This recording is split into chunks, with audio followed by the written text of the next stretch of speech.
something completely different. This is Shug Jordan, coach of the Auburn Tigers. Say what? No. It's pronounced Jordan. Yes!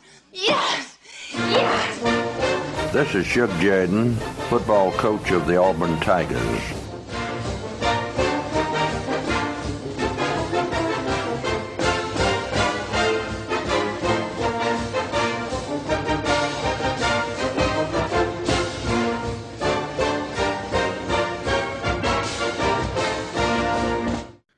Arguably the best podcast intro ever. Definitely the best football-related podcast intro ever. Auburn-related.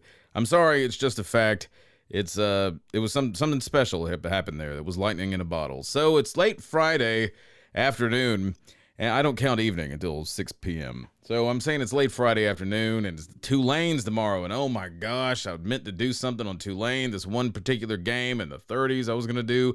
And then I started thinking, oh, maybe I can do something about the first time that Auburn had a true freshman under center that we've heard so much about with all the Bo Show hoopla and whatnot. 1946, since 1946.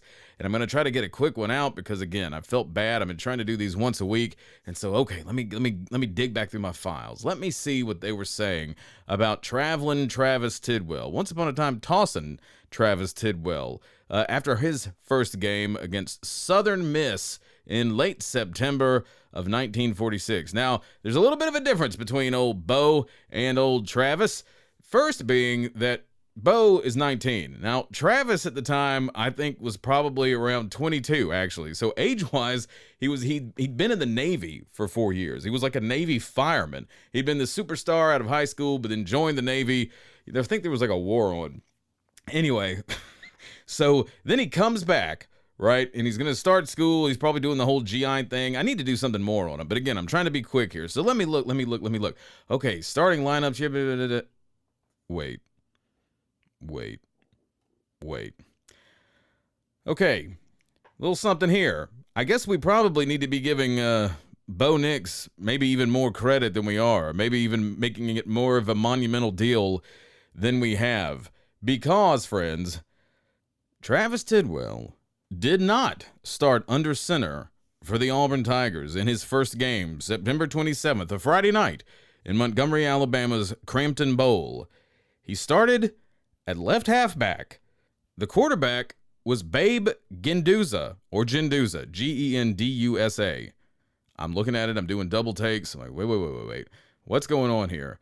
I thought that was the whole deal, right? First true freshman to start the game. Because at first I was like, wait. Wasn't it Stan White? Didn't he start like as a true freshman? No. Redshirt freshman. Okay, he started 4 years, but he was a redshirt freshman. So the whole big deal is that, like, okay, the first true freshman to start the first game under center, right? Travis Tidwell. No. He's not. He wasn't. He started at left halfback. Now, he did a lot of slinging. He threw some balls, and then Babe Genduza, I'm going to say Genduza. Babe Genduza threw some balls too. Tons of people were throwing the football in this thing, all over the place. There were tons of people. Lord knows what Carl Voiles' offense looked like in that opening game, because there's a zillion receivers, there's a zillion people tossing the rock and carrying it, and Tidwell was already a sensation coming in. And he did well, and he was already making national news early on. In the first few games, they're already talking All-American talk. He was crazy. He was going to be like the savior of Auburn football. But he did not start. He started, just not at quarterback. Here is the starting lineup, right? I won't go into Southern Misses. Who cares? Left end, a dude named Falk. Landon Rose, far at center. Fulmer at right guard. Right tackle, Cornelius. Right end, McClure. Genduza, quarterback. Left halfback, Tidwell. All right? Tidwell at left half. More than 12,000 spectators saw the Plainsmen led by their ace tailback, Travis Tidwell, score once in the second and again in the fourth quarter. Tidwell tallied both 6-pointers. The first Auburn touchdown came in the second period when Bill Wilson pitched a beautiful 45-yard pass. Again, so here's another guy, Bill Wilson. This was the right halfback. Bill Wilson pitched a beautiful 45-yard pass to Tidwell to the 8. Then on the third play, Tidwell smashed across a pass from Tidwell to McClure. So he played quarterback. That is, he took the ball from the center and threw some passes and ran from it in that position. But he didn't start, right? So a bunch of people were lined up at quarterback during the night. Tidwell didn't start. Here's a description of some of the action halfway through the second half. The Tigers started from their own 47 when Tidwell returned Noble's kick 15 yards. Of course, they're doing everything. They're playing both ways. God love them. The Tigers' passing combination crossed up the opposition on the next play, and Wilson, again the right halfback, faded back and threw a pass to Tidwell, who caught it on the run and galloped 45 yards to the Southerners' 8. Tidwell tossed to Genduza. So Tidwell's throwing the ball to the starting quarterback. It's all over the place. He's catching the ball, he's throwing the ball, but again, in the starting lineup, he is not listed as now maybe the folks are wrong. And then I started thinking, well, maybe I was like reading it wrong. Was I reading the statistic incorrectly? Let's see. Okay, here's an AP story from August 29th. Auburn hasn't started a freshman quarterback in a season opener since Travis Tidwell in 1946. There we go. There's the AP. Okay. All right, here's let's see, Auburn undercover. What makes this announcement so significant is that Nix is a true freshman, and a true freshman hasn't started under center for Auburn's first game of the season since Travis Tidwell did it in 1946. So, no, I'm not making this up. This has been the party line. But, it just isn't true. Here it is, straight from the horse's mouth. Are you ready for this? This is from Clyde Bolton's Story of Auburn Football. Like, this is a book, right? It's on shelves and places. Bolton interviewed him, right? This was written in the early mid-70s. I think it came out in like 73 or something like that. This is the start of the Travis Tidwell chapter, and you get some of Travis in his own words. Everyone remembers Travis Tidwell as a T formation quarterback at Auburn. Half the time, he was. In 1946, I was a single-wing tailback under Carl Voiles and led the nation in total offense and passing, Tidwell explained. Yeah, so again, dude is totally the real deal. He's amazing. I was one of only 2 freshmen who ever led the country in total offense. Voiles thought he would switch to the T in 1947 to utilize my passing ability, so I was a quarterback. Repeat, he did not start at quarterback until 47. But wait! It gets better.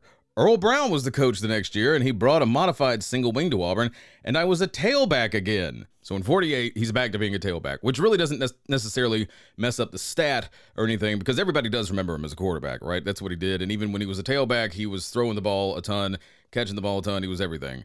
But, so it doesn't mess up the stat, because he could have just started his freshman year, true freshman year, as the quarterback, and it would still work, but 48, he's back to being a tailback, and then after that, in 49, he goes back to starting his quarterback, right? So what is the takeaway from this whole thing? The takeaway is that I could be like, oh, look, Auburn once again misremembering its own history. Good grief.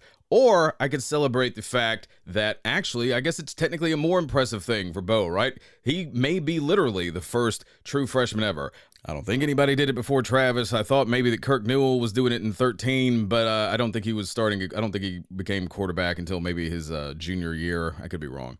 But yeah, so I don't have time to look for all the stats right now to figure out and go back and trace it. But anyway, there's a very good chance that Bo may be the first true freshman to start his first game at Auburn as an actual quarterback. Like, there it is, QB, like in the lineup, right? There it is. That's where he's starting. Now, of course, the whole thing is a little misleading in the terms of like, well, this is the first time ever in a million years, because for the longest time, from right around then, like the 50s and the 60s and into the 70s, so probably 30 years between Tidwell and then however long it's been, there were no like true freshman quarterbacks, because they couldn't be. They were starting on the freshman team, because Lord knows we would have started Pat Sullivan and Terry Beasley. I mean, people were cared as much about the freshman team in 69 as they did the varsity, because everybody was so excited about Sullivan and Beasley.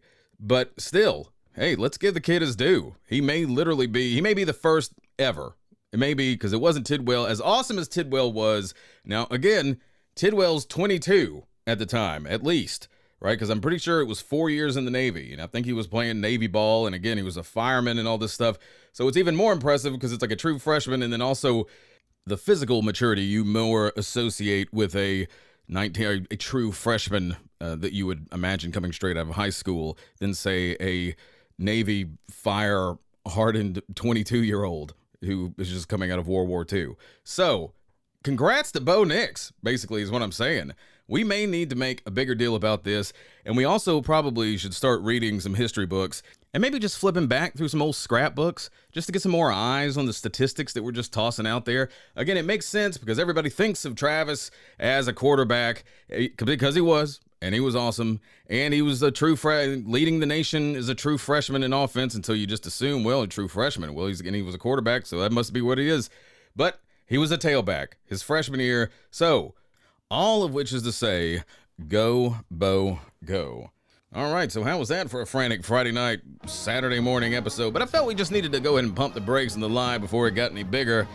The truth will set you free. That's what I've always said. That's the motivating mindset behind the War Eagle Reader, behind It's Pronounced Jordan, just the way I was raised. If you would like to help that truth keep a-coming, feel free to support the show via Patreon. That would be great. patreon.com/The War Eagle Reader. $1 or $2 a month goes a long way. Trust me. You can also advertise with me, with the War Eagle Reader, with the podcast. It's pronounced, the War Eagle Reader at gmail.com. Speaking of advertisers, Medi Weight Loss in Auburn helped me lose 100 pounds. They can help you lose 100 pounds.